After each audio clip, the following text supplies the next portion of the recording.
This week we're going to be taking a look at problem and solution writing and how you can work to compose your own essays in this style of writing.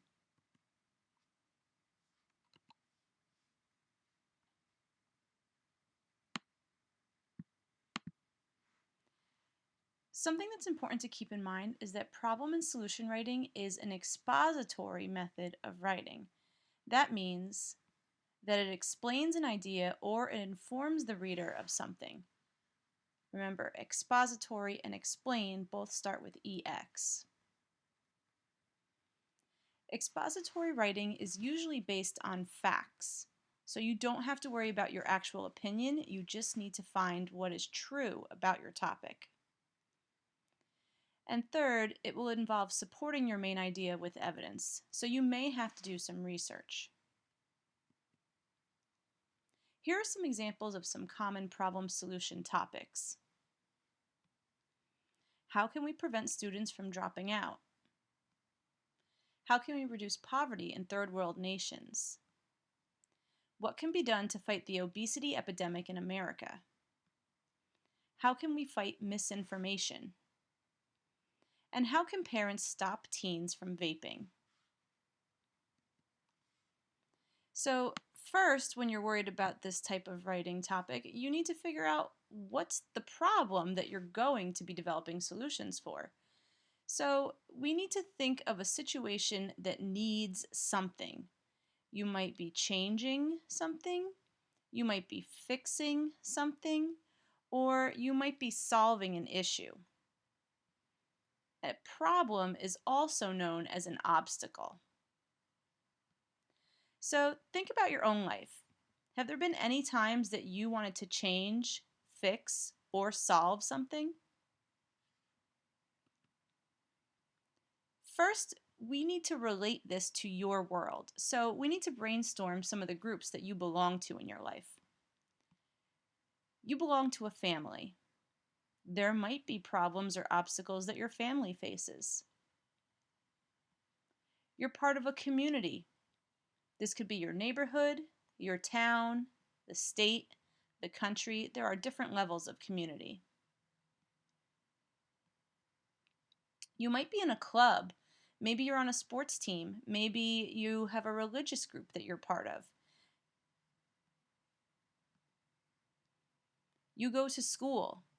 You actually go to two different schools. You have your home high school and vocational school. You have your class, you have your grade, and you have your districts. So you have many groups within the area of just thinking about school. You might have a job. So you might belong to a group at work. You might be in a certain department. You might work at a certain type of business. And then this can be very broad because there are many different categories of people. You might identify as male or female. You might have a specific nationality that you relate to. You might identify as a teen. So all of these categories of people are also groups that you belong to. And you want to think of an obstacle or problem that you've encountered based upon these various groups that you're a member of. So think about some problems that you've experienced. It's possible that they've had certain types. You might have experienced a problem with leadership in one of your groups. Did you have a captain of a team who wasn't really a great leader or wasn't supportive of the other members of the team? Did your group face stereotypes? Is there a problem person in one of the groups that you're in? For example, do you have someone in your class who doesn't share group work or who causes trouble for everyone else? Is one of your groups disorganized?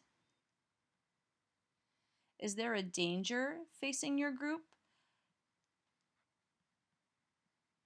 Are there rules or procedures that face your group that you don't agree with? Or is your group limited in some way and you want to overcome that limitation? So we're going to take the problem and turn it into a question. And it's very important for us to use our question words of who, what, how, where, when, and why. So if we think about one of these problems that you've faced, and we consider all of the example topics that we talked about a few minutes ago, one of them was fighting the obesity epidemic in America. Well, that would be a danger posed to a group of Americans. So after you decide what your question is, that means that you've actually developed the problem. So because this is problem and solution writing, you now need to start to come up with some solutions. First, start to think of what you would want to do to solve the problem. Next, try to predict what other types of people may want to do.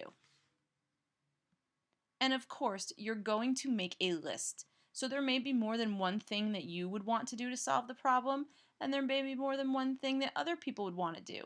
You need to try to think of at least 3 solutions, but you should try to come up with even more. There are actually 12 common types of solutions, and we have a category here. So you could add something such as giving more money, adding more people to the team, buying more equipment. You could take something away to solve a problem. Maybe there's something that's the exact source of the problem that you would need to remove from whatever's happening. For example, if the problem was that there were bad teachers in a school, you could fire them. Educating people can help solve problems. Making new laws or rules can help solve problems. Enforcing those laws or rules. You could change a method or procedure of doing something. For example, you could change a meeting time from Tuesday morning to Saturday if you needed to get more people to attend something. You could try to motivate people. When we talked about that example of fighting obesity in America, maybe you would want to try to motivate people to exercise and take care of themselves. Building something new. Working out a compromise. Adapting a solution that's already there, but maybe just changing it up a little bit. Changing your leadership, maybe finding somebody new to help lead. And changing attitudes. So these are 12 of the most common types of solutions where you would then make it fit your specific problem. So after you list all your possible solutions, what you really need to do is narrow it down. You want to focus on finding 3 of your best ideas. So you might want to think about it. Start with eliminating your weakest first, and then you can probably work backwards. You also might be able to identify your best idea first. So think about the process of elimination when you're narrowing things down. You should also consider which of your solutions are the most cost effective, most likely to be accepted by others, the most logical, most exciting, and easiest. Once you've arrived at your 3 solutions that you're going to use, it's time to really start planning your essay. Traditionally, in high school, essays should be 5 paragraphs. So you're going to begin with an outline of what goes in each paragraph. In paragraph 1, you want to introduce the problem and explain why it's important. You really want to get whoever is reading your essay to be on your side and also want the problem to be solved. When you move to paragraph 2, you're going to explain your second best solution. You want to start out strong, but you don't want to start out too strong so that you don't have anywhere to go from there. Paragraph 3 is the weakest of your 3 solutions that you're going to discuss. And that's because when you get to paragraph 4, you want to end with your strongest solution so that that's the idea that sticks in the mind of your reader. You always want to finish on a high note. So when you write your conclusion, you want to review the problem and summarize the solutions, but really you want to place the emphasis on that third strongest solution. That's one format that you could follow, where you have 3 solutions offered. There is another format that you could follow for problem solution writing. If you chose a very in-depth topic, what you could do in paragraph 1 is just provoke your reader to be interested in the problem. Get their attention and give a little bit of information. Then in paragraph 2, you would talk about why it's so important to solve this problem. Now, in paragraph 3, you would only focus on one solution and you would explain it in extreme detail and very clearly. Paragraph 4 is when you would go on to explain that your solution is not only the best one, but it makes sense because it's cost effective, meaning that it's not going to be very expensive, and it's feasible, meaning it's easy to do, it makes sense. Then you would finish up by convincing your reader that your solution is better than other solutions. So this is the second possible choice that you could use for problem solution writing. This is more advanced. So if you're just beginning with problem solution, I would suggest to use the format that suggests 3 possible solutions because you don't have to go into as much detail. And I know that when we talked about providing details in our compare and contrast writing assignments, many students said that those details were the hardest part of a writing assignment. So if that's true for you, you would want to follow this format. If you feel that you are more advanced in your writing skills and you're really able to tackle those fine details and develop your writing more, then you would want to choose this format where you really have a lot of detail to support your thoughts and you can back it up with evidence. As you're concluding this lesson, there are some things you need to keep in mind. Don't forget that you need to make sure your ideas actually solve the problem. Don't go off topic.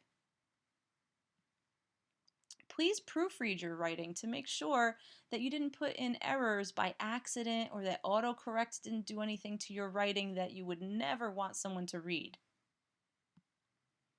Consider your audience. Who's actually reading your writing? And make sure that the way you're composing your paragraphs and your essay makes sense for who's going to be looking at it. Make sure your writing follows a logical order. Follow that structure that you were provided. And use positive language. If you're providing a solution, you need to make it sound like a good idea. Remember, always do your best. That's all we can ask of you, and that's all you should ever give. I hope you have a great day.